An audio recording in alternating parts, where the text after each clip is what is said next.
En esta ocasión vamos a discutir la ponencia de Robert Lehmann Nietzsche de 1898, que se titula Antropología y Craniología. Esta ponencia se presentó en el Congreso Científico Latinoamericano en Buenos Aires, Argentina. Ok, tal vez antes de iniciar es importante señalar que esta lectura es un digno ejemplo de la amplia aceptación de los estudios etnográficos para diferenciar entre razas, etnográficos y craniométricos, para diferenciar entre razas principalmente.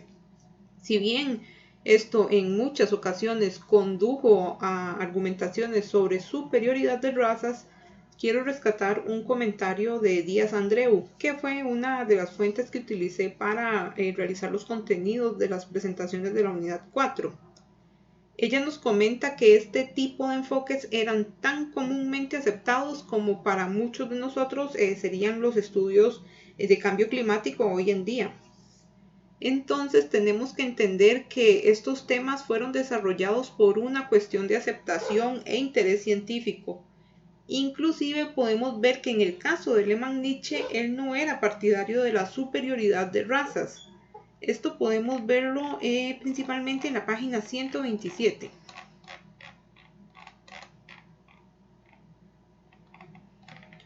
Ok. Principalmente podríamos verlo en esta sección.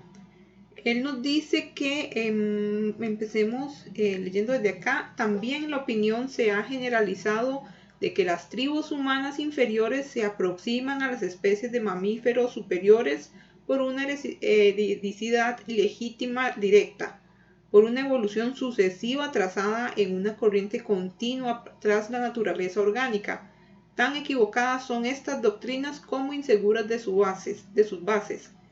Y efectivamente, nunca se ha descubierto grupo alguno o raza que tenga el cerebro especialmente pequeño o una capacidad craneal especialmente chica que indicaría la pequeñez del cerebro. Una vez más, fueron argumentos bastante contradictorios para la época en el sentido de que no apoyan en su totalidad los argumentos principales del evolucionismo unilineal. Por eso es importante entender el contexto en el que surgen las teorías y también entender que no todos los intelectuales de la época van a estar de acuerdo con la explotación de minorías, por ejemplo.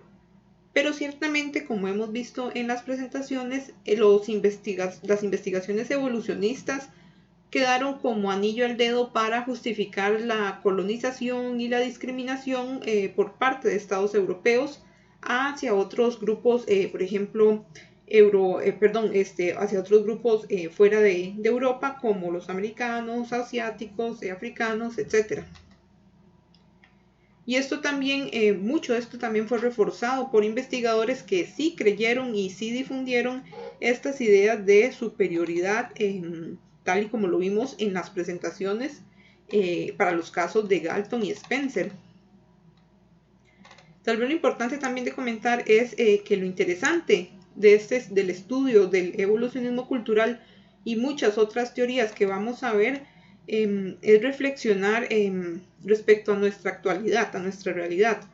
Es interesante que nos cuestionemos si en el futuro, qué van a decir los científicos del futuro respecto a las posturas que aplicamos hoy en día. ¿Serán crítica de prácticas discriminatorias o excluyentes? ¿Serán desmentidas con nueva evidencia? Lo importante de entender de todo esto es que nada es una verdad absoluta y tomamos planteamientos como verdades, entre comillas, hasta que se demuestre lo contrario, al menos como se produce el conocimiento científico en la actualidad.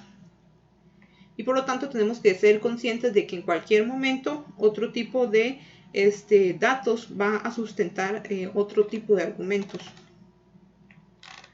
Pero iniciamos revisando rápidamente el trabajo de Lehmann Nietzsche en la página 123. Ok, acá él nos comenta, o más bien es interesante ver de dónde surge la preocupación de esta ponencia. Y para Lehmann Nietzsche esto se relaciona con la urgencia de documentar razas indígenas en comparación con razas mestizas, ya que las primeras están destinadas a la extinción, nos menciona Lehmann Nietzsche. Una vez más, esto podría ser reflejo del pensamiento común de la época, debido a que se consideraba que por varios intelectuales de la época, no necesariamente alemán Nietzsche, se consideraba que bueno, estas sociedades salvajes no eran capaces de evolucionar por mecanismos propios, pero tampoco eran capaces de resistirse a la evolución forzosa que, por ejemplo, ejercían las civilizaciones europeas.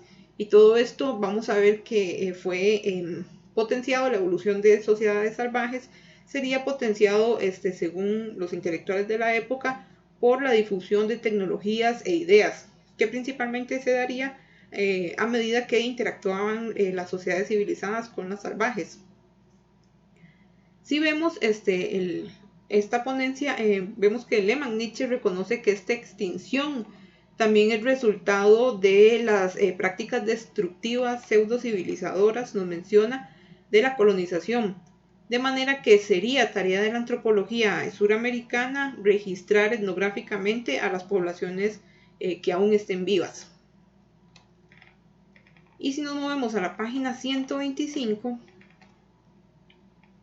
vamos a empezar a ver que Lehmann-Nietzsche reconoce que existen las razas de humanos y por lo tanto la variedad a lo interno del género humano, que en comparación con el reino animal va a ser menor.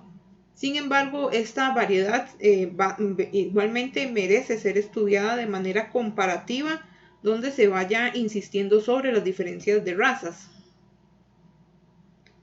Y si nos movemos a la página 126,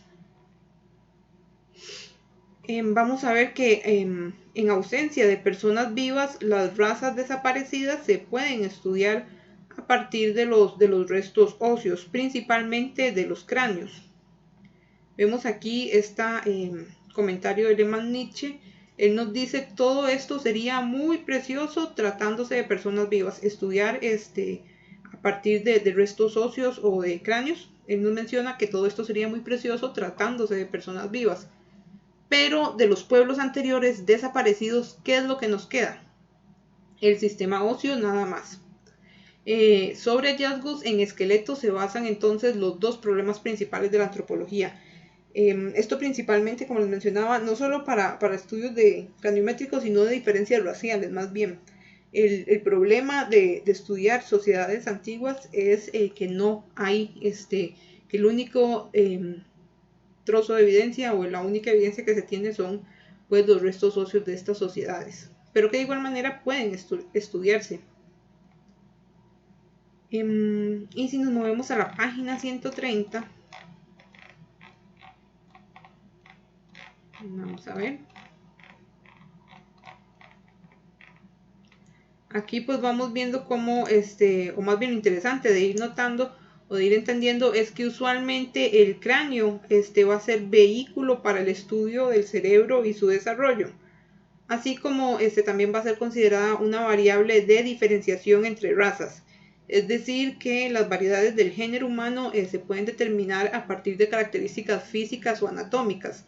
Esto va a ser un planteamiento común para la época, que como vamos a ver, Lehmann-Nietzsche va a cuestionar. Entonces, en el caso de la página 131, acá vemos que Lehmann-Nietzsche cita a Henry Drach para señalar que las razas son producto de factores biológicos que tienen correspondencia con factores geográficos y lingüísticos.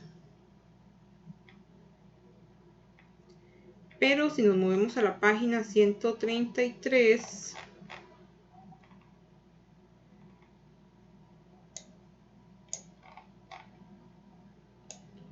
aquí vamos viendo que los estudios raciales determinaron o se determinan principalmente a partir de factores físicos que van a permitir delimitar subrazas y razas principales.